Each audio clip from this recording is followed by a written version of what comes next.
नमस्कार मित्रों, मैं शरद द्विवेदी और बंसल न्यूज के फेसबुक पेज लाइव पर मैं आपका बहुत बहुत स्वागत करता हूं। और आज हम उस बहुचर्चित मसले पर बात करेंगे जिसके लिए हमें फेसबुक पेज पर भी बहुत सारे कमेंट्स मिलते हैं।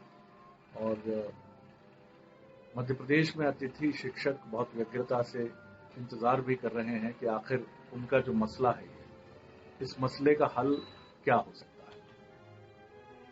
निश्चित तौर पर हम शिक्षक दिवस के बहुत करीब हैं। 5 सितंबर को हम शिक्षक दिवस मनाते हैं और जिस देश में पहले राष्ट्रपति ही शिक्षक कम्युनिटी को लेकर बहुत आगे बढ़ने वाले व्यक्तित्व रहे हों या राष्ट्रपति रहे हों, सर्वपल्ली राधाकृष्णन जी को अगर हम याद करें, और आजादी की लड़ाई से लेकर अब तक शिक्षाविदों का एक बहुत लंबा चौड़ा इतिहास रहा। हरिओम भदौरिया साहब, बिल्कुल ठीक है। आज मैं बात कर रहा हूं, लेकिन मैं आपसे जानना चाहूंगा, आप सभी मित्रों से जो भी इस फेसबुक पेज पर हमारे साथ जुड़े हैं, आप मुझे ये बताइए कि आपके मसले हैं क्या। आप मुझे कमेंट्स में लिखकर दीजिए और ये भी बताइए कि उनका एक व्यवहारिक हल क्या हो सकता है। मैं कोशिश करूंगा कि आपके सारे कमेंट्स को बहुत गंभीरता से पढ़ने के बाद अपनी टीम के साथ मैं बैठूं, और ये भी मेरा प्रयास होगा, हमारा प्रयास होगा, बंसल न्यूज का प्रयास होगा कि हम इन कमेंट्स के आधार पर, लेकिन मैं फिर कहूंगा कि वही सारी बातें आप लिखिएगा जो व्यवहारिक हों यानी प्रैक्टिकल हों, जिन पर विचार करना संभव हो, क्योंकि आपके हमारे चाहने से बहुत सारी चीजें हल नहीं हो सकती। ये बात आप भी जानते हैं और ये बात मैं भी जानता हूं, क्योंकि ये समय कोरोना काल है और इस समय भारत ही नहीं, मध्य प्रदेश ही नहीं, पूरी दुनिया एक गहरे गंभीर आर्थिक संकट से गुजर रही है। आपने अभी खबरें देखी होंगी कि हमारी जो जीडीपी है वो -23 हो गई है, जो दुनिया के देशों में काफी नीचे चली गई है। और उसको लेकर पूरी दुनिया में खबरें रही चर्चा में कि भारत का ये पूरा 2021 जो है ये आर्थिक मंदी से और आर्थिक चुनौतियों से जूझते हुए बीतेगा। तो ये वाकई एक बड़ा मसला है जिससे आपको हमको जूझना है। तो वो बातें और राज साहब लिख रहे हैं कि बीजेपी से कहें नियमितीकरण के लिए। हम आपकी आवाज उठा सकते हैं राज साहब, लेकिन आप ये सोचते हैं कि मीडिया की आवाज उठाने से या हमारे कहने से नियमितीकरण हो जाएगा, तो मैं समझता हूँ आप भी शायद अभी परेशान हैं, भावना में हैं, इसलिए ऐसा सोच रहे हैं। निश्चित तौर पर सरकार का खजाना खाली है, चुनौतियां लंबी हैं, तो हमें उन चीजों पर अभी अपना ध्यान केंद्रित करना चाहिए जो चीजें संभव है, क्योंकि एक बार आपकी मांगे जो संभव है मांगे, अगर हम उन पर बात करेंगे तो सरकार भी संवेदना के साथ सामने आएगी और सरकार भी ये बात समझेगी कि आप भी वही मसले उठा रहे हैं जो इस कठिन चुनौतीपूर्ण आर्थिक समय में संभव हो सकता है। और एक बार अगर आपकी चीजें मान ली जाती हैं और मानी ही जाएंगी, तो निश्चित तौर पर फिर आगे की प्रक्रिया आगे बढ़ती रहेगी और आप एक बार थ्रू हो जाएंगे। प्रवीण सोनी साहब कह रहे हैं सोयाबीन की जो फसल खराब हुई है सर्वे कराकर सरकार की तरफ से मुआवजा दिया जाए, अशोकनगर से। बिल्कुल सोनी साहब, मुख्यमंत्री आज भी, जो आपने अगर बंसल न्यूज देखा हो, तो मुख्यमंत्री ने आज भी ये बात कही है कि ये हमारी प्रायोरिटी में है और हम किसानों को मुआवजा जरूर देंगे। अतिथि शिक्षकों का ये जो मसला है, इस पर मैं फिर आपसे गुजारिश करूंगा कि आप गंभीरता से अपनी मांगे और वो मसले कि आपकी मुख्य मांगे क्या है, इसमें आप अपने संगठनों के प्रमुख नेताओं से भी चर्चा कर सकते हैं या उनसे कह सकते हैं कि वो हमसे बात करें, हमसे मुझसे बात करें। पहले तो हम यही समझना चाहेंगे कि आपके मसले मुख्य तौर पर हैं क्या, कि क्या किन मुद्दों को लेकर आप संघर्ष कर रहे हैं। और अतिथि शिक्षकों के लिए, जैसा हम नाम से समझते हैं कि अतिथि शिक्षक एक स्थायी व्यवस्था नहीं है। गेस्ट टीचर्स तभी बुलाए जाते हैं जब नियमित शिक्षकों की संख्या पर्याप्त नहीं होती है और उनके कमी होने पर संबंधित विषयों के जो भी अतिथि शिक्षक होते हैं उनको बुलाया जाता है। तो मैं ये जरूर जानना चाहूंगा आपसे कि जैसे बबलू राउत जी फिर कह रहे हैं कि अतिथि विद्वानों को लॉकडाउन अवधि का वेतन मिले, इसमें क्या बाधा आ रही है, क्या पक्ष है सरकार का, ये भी हमको बताइए, क्योंकि हम बात करेंगे। और निश्चिंत रहिए, आपको कोई नजरअंदाज नहीं कर सकता है, वो चाहे बीजेपी हो, चाहे कांग्रेस हो, या कोई भी राजनीतिक दल हो, क्योंकि उसकी वजह यह है कि आपकी मांगे जायज हैं, आप जो बातें उठा रहे हैं वो पूरी तरह से उचित हैं, तो उनको नकारा जाना संभव नहीं है। ऐसा मत सोचिए पांडे साहब कि इच्छा मृत्यु की बात करें, ये निराशा है। और मैं फिर कहूंगा कि निराश होने से कोई हल थोड़ी निकलता है। हम लड़ेंगे, आप लड़ेंगे, संघर्ष करेंगे तो सफल होंगे, जरूर सफल होंगे।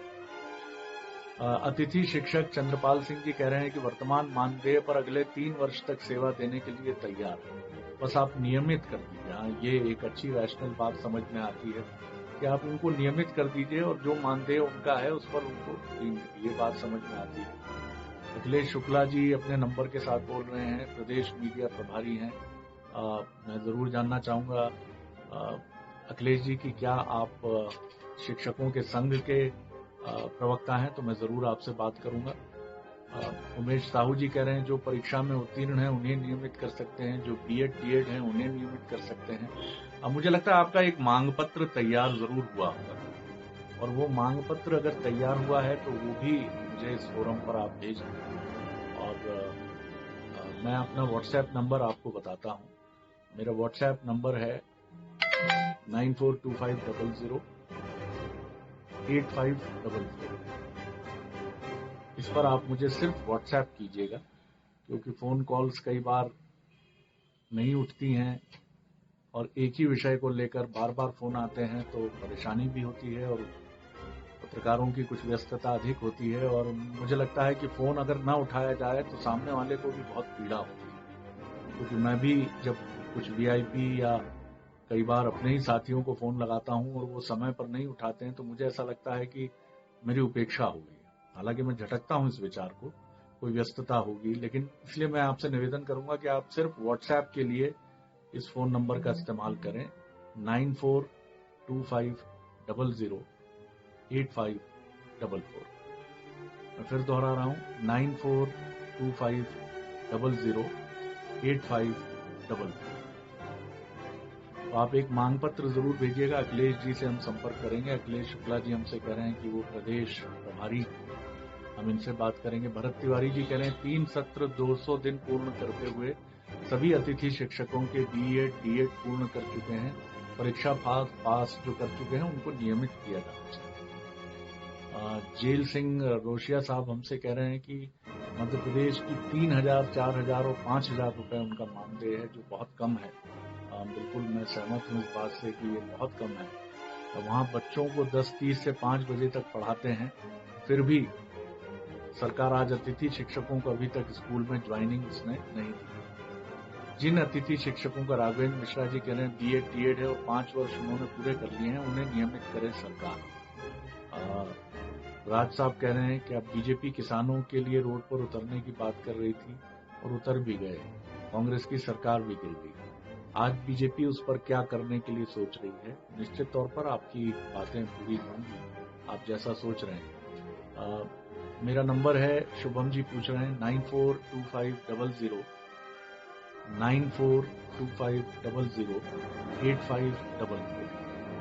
मुझे लगता है अब आप इसको अच्छे से आपने नोट कर लिया होगा। जेल सिंह रोशिया साहब, 7000 शिक्षक हैं, 7000 नहीं 70,000 अतिथि शिक्षक हैं जो घर में बेरोजगार बैठे हैं, जिसमें से 57 अतिथि शिक्षक आत्महत्या कर चुके हैं। ये तो बहुत डरावना आंकड़ा है, ईश्वर न करे ये सत्य हो। रोशिया साहब, लेकिन आप लोगों को एक मुहिम ये भी चलानी चाहिए कि दुष्यंत जी का एक शेर है, ये सारा जिस्म झुककर बोझ से दोहरा हुआ होगा, मैं सजदे में नहीं था आपको देखा होगा। ये मनुष्य की जिजीविषा को व्यक्त करता हुआ एक शेर है, एक रचना है। रोशिया साहब, ये भी जिम्मेदारी आप अतिथि शिक्षकों की है कि आप अपने समूह को इतना मजबूत बनाएं कि आत्महत्या जैसे कमजोर निर्णय कोई न करे। कृपया इस चीज को बहुत महत्वपूर्ण तरीके से आप ध्यान में रखें, क्योंकि अगर ये चीज होगी तो ये बहुत ही खतरनाक चीज है। और मैं बिल्कुल भी इस चीज को, मैं हिल गया हूं अगर आपने ये बात, इसमें सत्यता है अगर कि 57 अतिथि शिक्षकों ने आत्महत्या की है। बिल्कुल ऐसा मत कीजिए सर। राज साहब पूछ रहे हैं 9425008544 9425008544। लेकिन मैं निवेदन करूंगा कि कृपया इस पर मुझे व्हाट्सएप ही करें, इस पर सिर्फ व्हाट्सएप करें। और अगर आपको लगेगा कोई बहुत जरूरी विषय है तो मैं खुद आपको फोन करूंगा, आप अपना नंबर मुझे भेजिए। लेकिन ये अतिथि शिक्षक आत्महत्या की तरफ ना जाएं और न निराशा की तरफ जाएं। वो संघर्ष का रास्ता उन्होंने जो चुना है, संघर्ष हर जगह है, संघर्ष हर तरफ है। इस समय सरकारें संघर्ष कर रही हैं, आप और हम संघर्ष कर रहे हैं। आपको लगता होगा कि हमारे पास नौकरी है तो नौकरी को बनाए रखना एक बड़ी चुनौती है। मैं आप सभी से निवेदन करूंगा कि आपका संगठन बहुत मजबूती से अपने साथियों को हिम्मत दे और उन सभी से निरंतर ये कहे कि वो कृपया आत्महत्या की तरफ न बढ़े, वो निराश ना हो।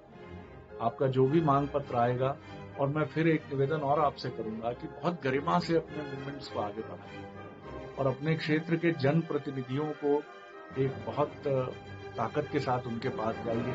उनका व्यवहार आपके साथ अच्छा होगा। कई बार अगर कुछ चुनौती आपको लगती है तो उस चुनौती से भी जूझिए आप, और ये मत समझिए कि कहीं कोई मुश्किल होगी या आप इससे विचलित हो जाएंगे। तो इन तमाम चीजों को लेकर आप परेशान ना हो। जगदीश शास्त्री जी कह रहे हैं अतिथि शिक्षक का सरकार 12 माह का सेवा काल करे और पद स्थायित्व कर सकती है, जिससे सरकार पर जगदीश जी मेरे ख्याल से आपके साथ हम बैठे हैं, बात हुई है आपके साथ एक बार एक विषय पर, अतिथि शिक्षकों से ही जुड़े विषय पर। तो हम जरूर इस पर आगे भी आपसे चर्चा करेंगे और बात करेंगे। तो मैं समझता हूं कि आप सभी का मेरा नंबर आप सब नोट कर चुके हैं, और आपकी तरफ से जो भी मांगे और जो भी चीजें व्यवस्थित रूप से हमारे पास आएंगी, हम उनको अपनी चैनल के जरिए इस बात को जरूर हम आगे बढ़ाने की कोशिश करेंगे। और मैं आपको विश्वास दिलाता हूं कि सच्चाई के साथ, नैतिकता के साथ और सरकार के पक्ष को भी समझकर जो आंदोलन किए जाते हैं, सरकार के पक्ष को समझने से मेरा आशय सिर्फ ये है कि ये कोरोना का समय है और हम बहुत परेशान हैं। और जब एक परेशान व्यक्ति कई बार संयम खो देता है, और जैसा एक साथी कह रहे थे कि आत्महत्या की घटनाएं बहुत बढ़ गई हैं, ऐसी घटनाएं ना हो और कोई ऐसा एलिगेशन और ऐसा आरोप भी हम ना लगाएं